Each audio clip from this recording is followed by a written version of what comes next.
tanning is such an unusual service, and it's like, hi, nice to meet you, please take all your clothes off and get in my tent. So I generally just be as friendly as I can, super professional, really organised with my kit.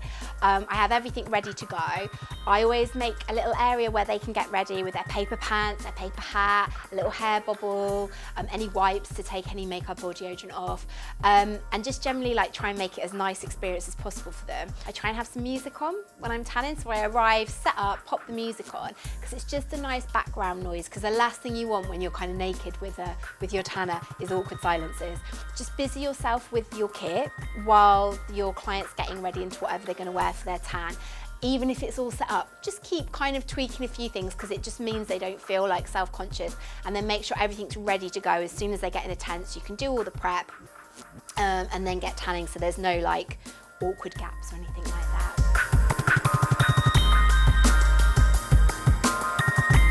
That's a tricky one, because obviously we tell all our clients it's really important to wax or shave before the tan and exfoliate properly, but they might not always do that. So I tend to send prep steps to people in text messages or when they send their appointment reminders, just to remember.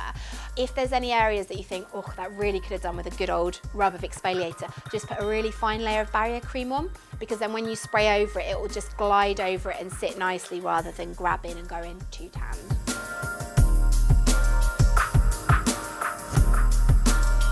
With my little prep kit that I put ready for them to get changed into, I always put some wipes, and I'll always ask them, did you take your deodorant off?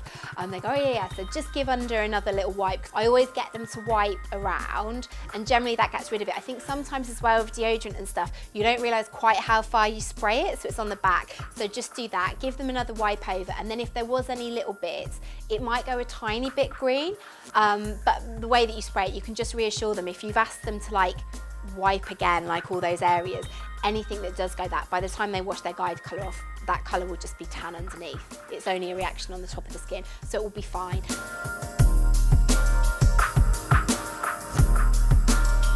Obviously everyone's scars or stretch marks are slightly different.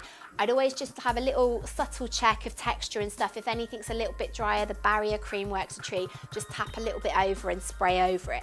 Never overspray. Don't be tempted to put loads of layers on. Just do your fine layer, use the barrier cream, and just minimise them. And you may well make it work amazing, and they will be really happy. But generally, you'll have reduced kind of the attention to those areas anyway, so the client is going to be much happier.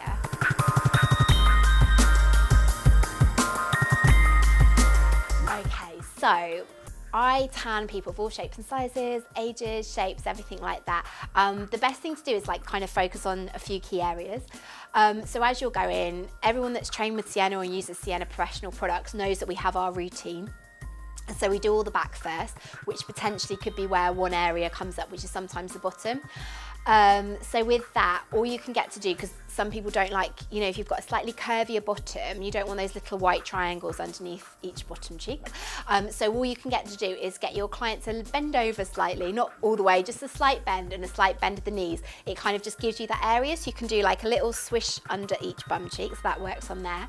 For things like big boobs, a really good thing to do, we spray the chest as normal, and then to go underneath those curves, if you just get people to stretch their arms up, as we know as girls, everything lifts, and boys as well, sometimes you need to do curves on boys, just stretch up, swipe the tan, and then all you need to do before they relax their arms back down is just take the hose off the end of the gun where all your hot air comes through and just dry it off, because if it's still wet it will just move.